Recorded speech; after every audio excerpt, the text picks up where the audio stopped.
What's going on, everybody? It's spooky season and the monsters are here. No, not those monsters, the big ones.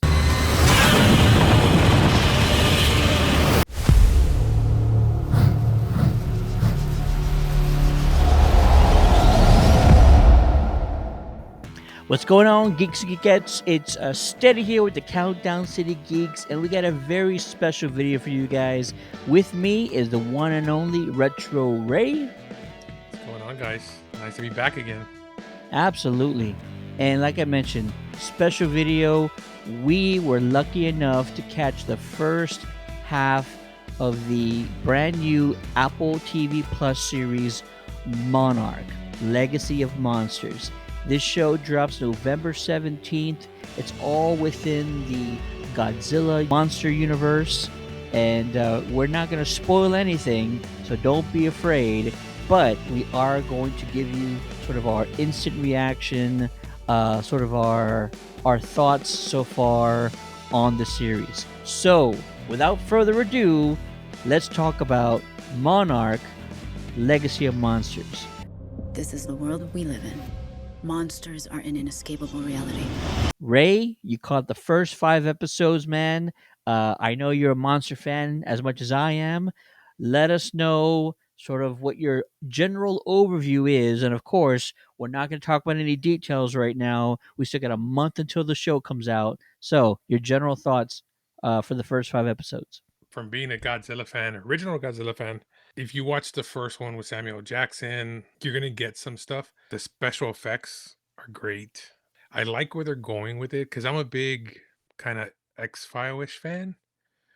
And I like the agencies, the secret agencies and stuff like that. So I definitely like the whole Monarch with the whole preference of it. Um, so far, what we've been able to see, it's great. There's also an actor there I like that comes out in here from Workaholics. If you've watched Workaholics, he's definitely comedic. In this show, he's a lot different, more serious. I love that from him because I had never seen that type of portrayal of him. Yeah. So I really like that part from him. But yeah, I definitely love it, man. What about you? You know, I did not see any trailers. I did not read any summaries or synopsis about what the show was. And I was sort of building what I thought a Godzilla Monarch show would be about. And I'm actually happy to say I was not expecting sort of the route that they're taking. It is a lot less about the monsters. And I don't think that's a bad thing. I think that the organization itself has a history, right? And there's good things they do. Maybe there's shady things they were doing, and so this really gets into the political schemes of it all. It's a little bit of a thriller, of a caper at times, and so, yes, you could have just given us a straight monster TV show, but instead you give us, characters to care about. It's less about the monsters and it's more about how they affect the world, how they impact the world. And I think that's a smart thing to do because the movies, we get all the monster battles and the monster fights we want, there's no limit to what they can do in that sort of realm.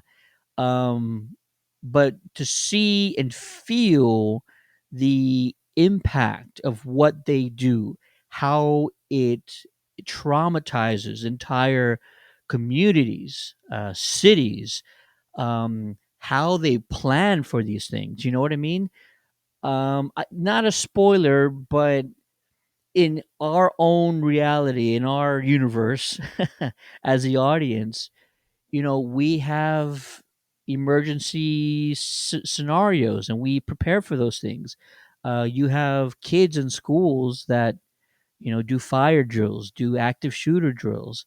And so, what does the world do when you can possibly have a monster attack at any time? And so, all of those things are really interesting. Um, the story itself, I'm not going to talk about it in details, but it's very elaborate. It's a story told and narrated across decades, And so there is some very interesting subplots that they're kind of putting in there. But like I mentioned, it's a way to explore the organization Monarch and what they stand for, or how they probably came about in some ways, the good things that they've done, the negative influence they've had on countries, on parts of the world.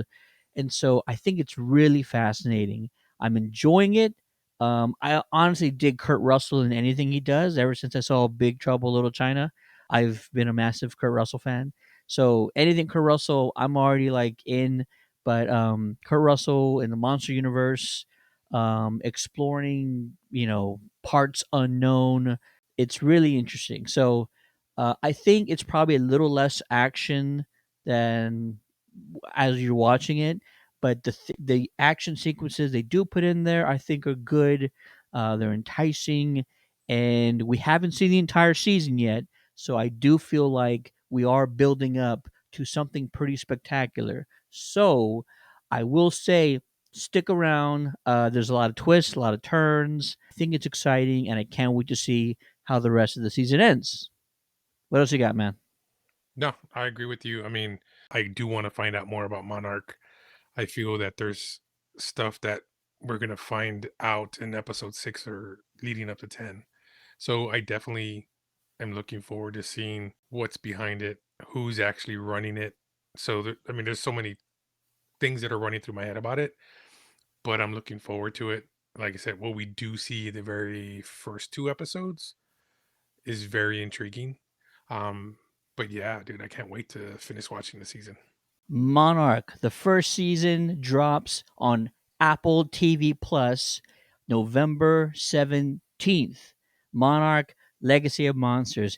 Be sure to check it out. We want to hear from you guys. Let us know what you think, and drop your comments about the show below. We're also going to do a follow up video where we talk about the series as it drops so we can discuss it with you guys. I think it's exciting. I hope they do more.